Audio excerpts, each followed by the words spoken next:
Greetings gearheads, thanks for tuning into InGear. We've got a fantastic show for you as usual. In the first segment, we're taking a look at the Kawasaki Vulcan S, a cruiser that's quite nippy around town. Secondly, you know go-karting, but do you know that you can drift in a go-kart? We take a blast around the track in blaster cars. Next, it is a legend and we love it. This is the all-new Audi TT. Enjoy the show.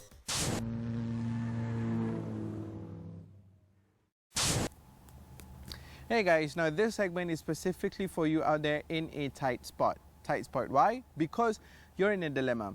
You want to get a cruiser because you feel that's the style that you want to have right now. But at the same time, you want a bike that can go fast and has performance in its pocket because you feel the need for speed every now and then. So what do? What do you buy? Well, Kawasaki Malaysia has just come up with a solution specifically for your problem. Introducing the Kawasaki Vulcan S, a cruiser that has quite the firepower in its pocket.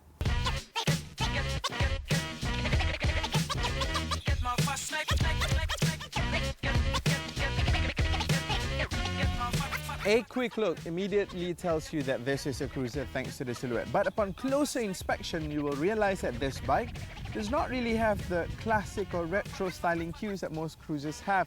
So this is a modern interpretation of a cruiser, exactly what Kawasaki intended it to be.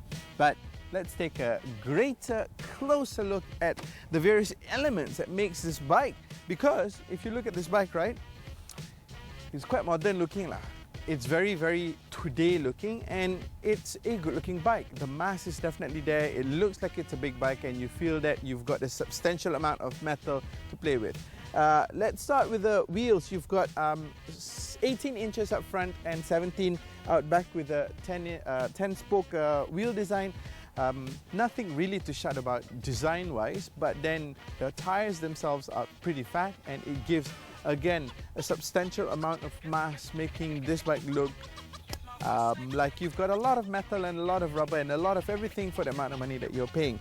The brakes that you get, you've got 300mm discs up front with twin calipers and you've got 250 back with single caliper.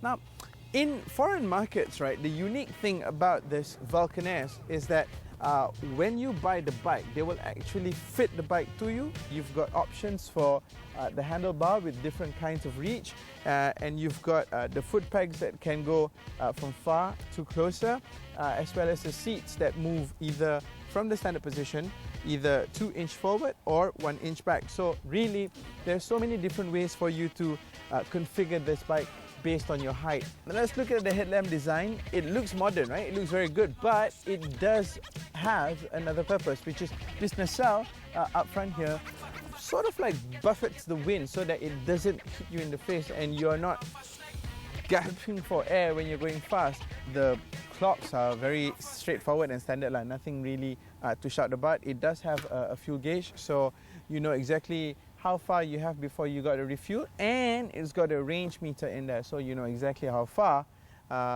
you need to be before you head over to the gas stop. Apart from that, it's a very straightforward standard sort of design with the steel frame ensuring that the weight is not on the heavy side. You've got 41mm shocks up front with this preload adjustable shocks at the back, forks up front. And they do look beefy, and that adds to the mass of the bike. And finally, here's the most uncruiser-ish thing that you could find on this bike, which is the exhaust is down there. Yep, it's an underbody exhaust.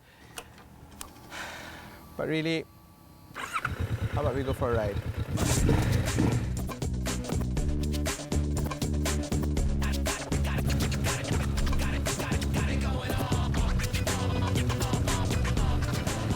Right, two parts to this riding review. The first part, comfort. The second part is performance, because this bike is equal parts, both key elements, the sugar and spice that makes this bike, right? Comfort is easy to understand because it's a cruiser, it's supposed to be comfortable. This perch is comfortable, but more importantly, the suspension with its 5.1 inch travel up front and 3.2 inches out back really does a pretty good job in absorbing everything that the road can throw to you. You actually It's quite supple. It's not really soft that makes you feel a bit wallowy. No, it's actually supple in a good kind of way. So the comfort that comes with this bike is alright. You don't feel very tired riding this bike. If you're going slow speeds, the turning radius is okay lah. Maybe in the city it makes it slightly difficult if you are going to be handling the tight corners. But in terms of going slightly faster in handling the corners, very good. This bike is very agile, but that goes to the performance part of the review. Personally for me, two things makes this bike uncomfortable, and I know I'm nitpicking, but it has to be said. Number one, this the indicator toggle is very flimsy, and you know, when you are riding, you don't want to be like so that's one thing that bugs me.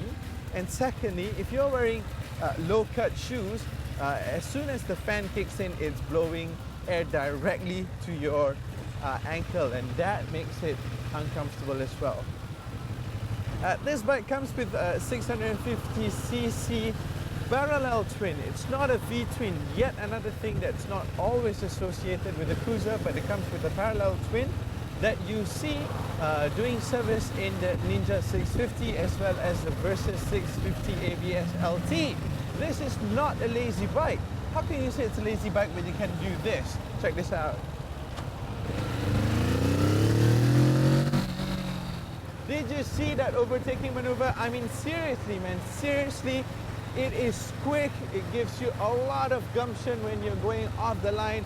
You don't even have to shift to actually do overtaking maneuvers because there's just so much that the engine has got to offer you.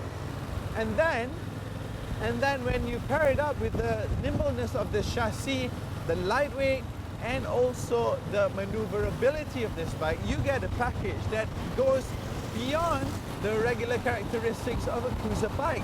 You can actually have a bike that can do weird non-cruiser bike stuff.